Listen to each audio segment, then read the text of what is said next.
Welcome to FAM Funds podcast series, where we speak with senior portfolio managers and investment professionals.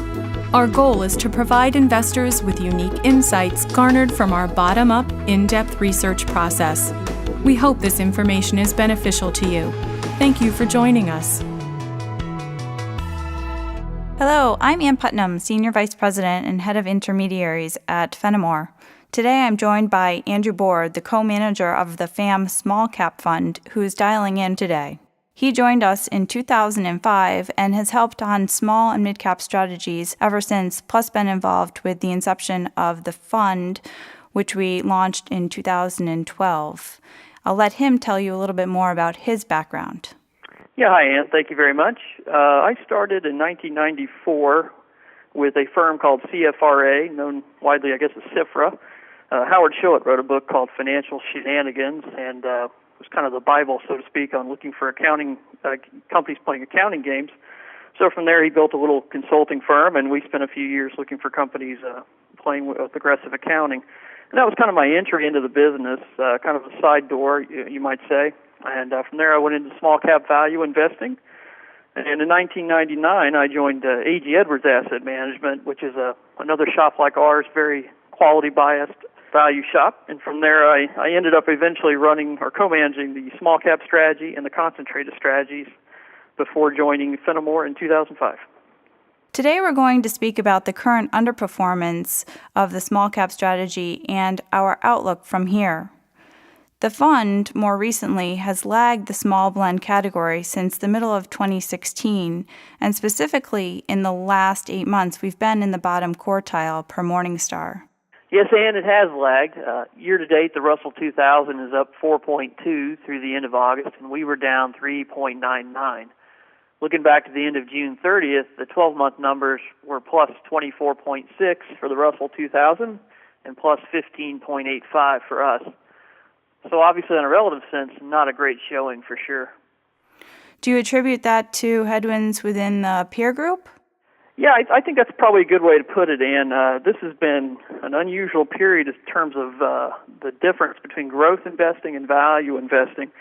So just to give you a little sense of that, the Russell 2000 growth year-to-date is up 10.78, and the Russell 2000 value index is actually down 1.31. So that explains quite a bit of it, we think. So within that, do you consider our FAM small cap to be different than the small blend category where it's positioned?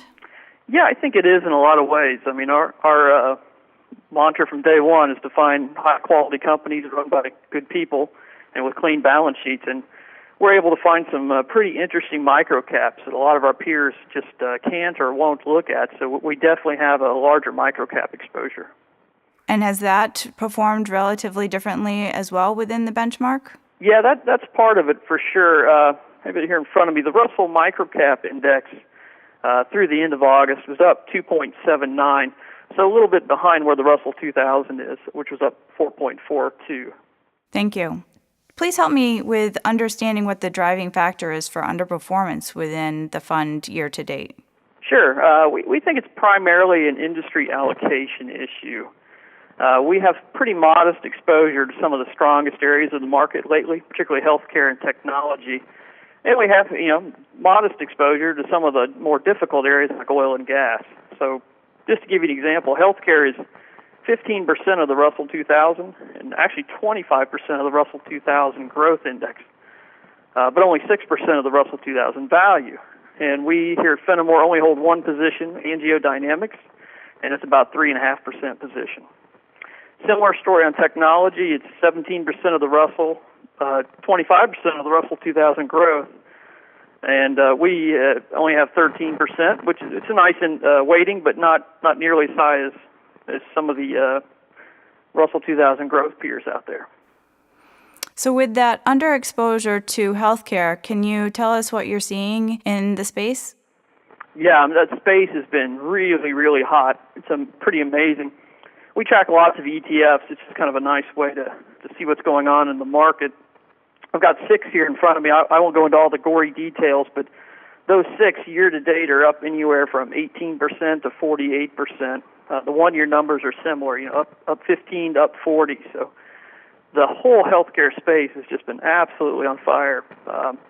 They weren't cheap a year ago. Valuations were kind of high then, so we've gone from a point of high valuations to really high valuations, probably even could be considered absurd in many cases. Thanks for that, Andrew. What about other sectors in the fund?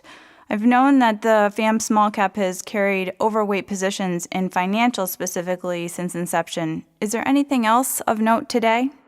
Yeah, it's a good question, Ann. We have been overweight financials for a long time, and that was really a function of there was just really interesting opportunities there. That's less so true today. Banks are obviously much more expensive, so we had one of our banks get bought out, Stonegate, and that worked well, but we did not replace it with another bank, and we've sold one of our insurance companies in recent months. So a little less opportunity in financials, but we are definitely finding some interesting opportunities, which in an expensive stock market, that's really neat. I'm going to run through three examples really quickly, and you might note that all of these are very stable businesses, which is kind of interesting considering it's one of the attractions of healthcare. It's a very stable business. The first one is CBiz, which CBiz is essentially a large tax and consulting firm. A really solid business, tremendous growth runway ahead of it. They can literally grow for years and years. And we think we only paid about 12 times the cash earnings the business throws off, so we feel very good about CBiz. The second one worth mentioning is Carriage Services, which is a funeral home and cemetery operator. Now, years ago, there were a lot of publicly traded funeral home companies, and now we're really down to about two. It's a very stable business run by some really interesting people, actually quite colorful characters that we greatly admire. And we have a lot of data to figure out what these companies are worth to private equity funds and other cash buyers, and Carriage is clearly trading at a nice discount. The third one we like a lot is Monroe. And those of you in the Northeast and the Mid-Atlantic probably know Monroe. It's an auto repair chain. They also have several brands of tire shops. And it's a really interesting business, obviously very consistent. The cars break down nice and consistently. But they have had 2 winters in a row that were warm winters. And the nice thing about cold winters is there's a lot of potholes and a lot of salt put down, which leads to a lot of broken auto parts. So they have a little bit of a tough spot right now, and investors are frustrated by it. We're long-term investors. That doesn't bother us at all. We think we paid maybe 15 times cash earnings for a fantastic company that can be much, much larger in 10 years. So we feel very good about that purchase as well. That's a great background on the way in which we invest at Fenimore. Could you share with us the criteria that the team uses for stock selection for any of the sectors? Sure. So across sectors, we're really looking for the same thing. And this is something we've done, Tom was doing in the early 70s, and the rest of us have been doing since we've been at Fenimore, been in our careers. So we really are looking for the highest quality companies. And these usually have some competitive advantage that makes them a better business than their peers. And we want that advantage to be sustainable. So years down the road, that'll also be true. The second thing, we want top flight management. And admittedly, that's the hard part to figure out. So we spend a lot of time on the phone and a lot of time on the road trying to visit with people and just understand how they think. And then the third aspect, which usually you get, if you got a great business and great leadership, you get a lot of profits and you have a nice clean balance sheet. But that's important to us as well. We're risk adverse on the balance sheets. And then the fourth piece is valuation. So we try to figure out what these companies are worth to a real cash buyer, not just somebody with an expensive stock to throw around, but a private equity shop or a competitor that would pay cash for the business. And we're basically trying to find those moments in time when all that lines up, when you can buy a great business at a discount to what it's worth to a true buyer. So why don't you tell us what eliminates healthcare from the ownable securities in the fund today? Sure. Yeah, we ran a screen the other day. It was kind of interesting.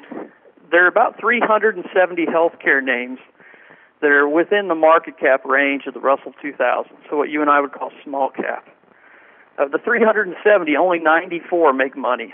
So 75% of the small cap healthcare names actually lose money, which is kind of shocking in and of itself. We could throw out probably another 30 that are just too much debt or the stock doesn't trade very well, so it's pretty much impossible for us to buy. So that gives you about 60, 65 companies to work on. And from there, we do the old-fashioned research. We read financial statements. We read the presentations and the transcripts. We go out and talk to customers where we can. And then if it looks interesting, we'll call the company or go see them. So you'd think you'd have a big universe, but actually it's a pretty modest universe. At this point, we own one, Angiodynamics, which we're very happy with. And we have probably another 8 or so where I'm pretty confident we would be buyers. We have all the first 3 factors, great business, great management, clean balance sheet. But we're missing the 4th factor, which is valuation. So we have 8 or so we feel like we could buy if we could just get the valuation to line up. Got it. So tell me where we are in terms of our cash position and what you might be doing, because I know you've been on the road recently researching some of those new ideas. Sure, been on the road a lot. Just flew in last night, actually from a healthcare conference, oddly enough. And the same is true of all the other guys on the research team. Most days you can't even figure out where everybody is. They're all out on the road traveling. We ended the June quarter at 6.5% cash, and I think it's fair to say we're similar amount now. That's kind of a residual. We would easily take it down to low single digits if we had enough ideas. But we just don't quite have enough ideas. Obviously, the market's pretty expensive. There's not a lot of cheap stocks out there. So that seems like a fair amount to carry right now. So tell us why you have such confidence in where you are positioned in the fund today and what our investors should expect in the future. Absolutely. Well, it's Ann, we've been doing this a while. Tom Putnam, our co-manager, has been doing this 40 years, and I've been doing it, I guess over 20 years now. And it's really the same. I mean, you go through these periods where there's areas that are in favor, they're in vogue, they're exciting, and that's great. But we're really running a marathon, and to do that, we think we need to own the market-leading companies, the best-run companies, companies with sustainable competitive advantages, some kind of moat that lets them be more profitable than their peers. And then we want them to be run by excellent management teams, as we've always said. And when you do that, when you're very profitable and have an excellent management team, you almost always end up with a very clean balance sheet. So we're running a marathon. We're buying these great companies when they go on sale. Usually there's something that goes wrong temporarily, or the whole sector is just out of favor. And, that means we're contrarian at times. So we're picking up these masterpieces when nobody wants them. And that's really what we do. We're like collectors of art. We're collectors of great companies. And, it doesn't win every day, every week, every quarter, or even every year. But long term, we're 100% convinced that's the right strategy. So we're going to keep executing that plan. Thank you, Andrew. I know that our investors think about the long-term approach as well, and as we are serving you as our investors, we look back to inception, and in the strategy since March of 2012, the account has returned about the same as the benchmark. So while we are proud of that long-term track record, I attribute that to the team back in Cobleskill and Andrew for the hard work that they do in stock selection. With that, I'll close by saying thank you for listening in today, and see you soon in Cobleskill, Andrew. Thank you very much. See you. Past performance is not indicative of future results. Current performance may be higher or lower than the performance data quoted. Investment returns may fluctuate. The value of your investment upon redemption may be more or less than the initial amount invested. To obtain additional prospectuses or summary prospectuses and performance data that is current to the most recent month end for each fund, please go to famfunds.com or call 800-932-3271. Please consider a fund's investment objectives, risks, charges, and expenses carefully before investing. The FAM Fund's prospectus or summary prospectuses contains this and other important information and should be read carefully before you invest or send money. The principal risks of investing in the fund are stock market risk. Stocks fluctuate in response to the activities of individual companies and to general stock market and economic conditions. Stock selection risk. Fenimore utilizes a value approach to stock selection, and there is risk that the stocks selected may not realize their intrinsic value, or their price may go down over time. And small cap risk. Prices of small cap companies can fluctuate more than the stocks of larger companies and may not correspond to changes in the stock market in general. FAM funds are distributed by Fenimore Securities, Inc., member FINRA and SIPC.